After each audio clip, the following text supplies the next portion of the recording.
साथियों नमस्कार, मैं आशीष कुमार, आपका हमारे चैनल कर्मभूमि न्यूज़ इंडिया में स्वागत है। आप लोगों का प्यार जिस तरह दिख रहा है, आप लोग का मैं बहुत आभारी हूं। आज हम लोग चर्चा करने जा रहे हैं संसद में 146 सांसदों का निलंबन हो गया।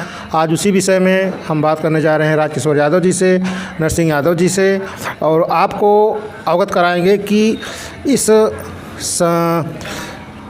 इन सांसदों के निलंबन की असली वजह क्या है। देखिए, असली वजह विनाश काले विपरीत बुद्धि। बीजेपी वालों के सत्ता के मद में ये इतना चोर हैं कि इनको कब क्या करना चाहिए ये भूल गए हैं।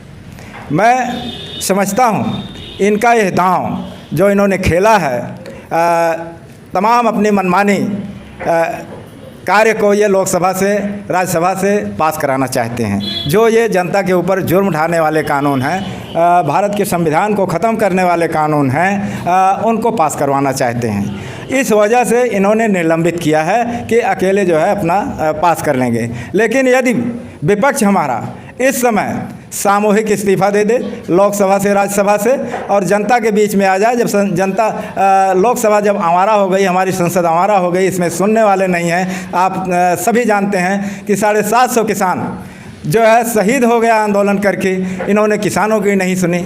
इन्होंने मणिपुर में हमारी महिलाएं जो है, बेटियां जो है नंगी करके घुमाई गई सड़क पर, उनको नोचा घसीटा गया, उसके बावजूद भी इनके ऊपर असर नहीं पड़ा। तो जंतर मंतर पर बैठने से अब शायद कोई असर पड़ने वाला नहीं है। अब सीधा इस्तीफा दे करके जनता की अदालत में आना चाहिए, और जनता की अदालत को न मोदी रोक पाएंगे, न ये बीजेपी के लोग रोक पाएंगे, और जनता की अदालत से कोई बड़ी अदालत नहीं है। इसको जब रोकने का ये प्रयास करेंगे तो शायद इनका सफाया जो कम सफाया होना है वो पूर्ण रूप से सफाया हो जाएगा, बशर्ते कि विपक्ष इतना त्याग करने का साहस करे कि वो जनता की अदालत में इस समय सीधा जो है अपने ऊपर और जनता के ऊपर हो रहे। क्योंकि ये लोकसभा के मेंबर ही नहीं सस्पेंड हुए हैं, ये समझ लीजिए कि जनता का अपमान है। जनता द्वारा चुने गए लोकसभा मेंबरों को बर्खास्त करके इन्होंने जनता को कबाड़ घोषित किया है। जनता को जो है बेवकूफ़ समझा है कि जनता द्वारा चुने गए मेंबरों का अपमान ही नहीं किया है, बल्कि पूरे देश का अपमान किया है। और इनको हर कीमत पर सबक सिखाना चाहिए, और सबक सिखाने का एक ही मात्र रास्ता है, वो है जनता, और जनता की अदालत में विपक्षी पार्टियों को सीधा लोकसभा और राज्यसभा से इस्तीफा दे करके आना चाहिए। जब सरकार यह कह रही है कि हमको थोड़ा सा समय दीजिए, जांच होने दीजिए, जांच होने के बाद जो भी चीज़ें हैं गृह मंत्री जी आएंगे सामने, और जो भी कमियां रह गई हैं उसको कहेंगे, तो आखिर विपक्ष सरकार की बातों को क्यों नहीं मान रहा है? देखिए, इन्होंने जो वादा किया किसान आंदोलन में 750 किसान शहीद होने के बावजूद भी, क्या उस वादे को आज तक इन्होंने पूरा किया, निभाया?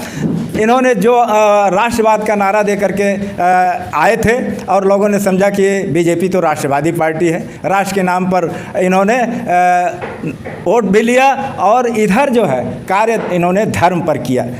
धर्म पर वोट लेकर के भाई भाई को लड़ा करके इन्होंने अपनी सरकार बनाई। इस तरह से इन्होंने जब भी जो वादा किया है, 2 करोड़ नौकरी देने का, 15 लाख का, किसी भी तरह का वादा आज तक बीजेपी ने नहीं पूरा किया है।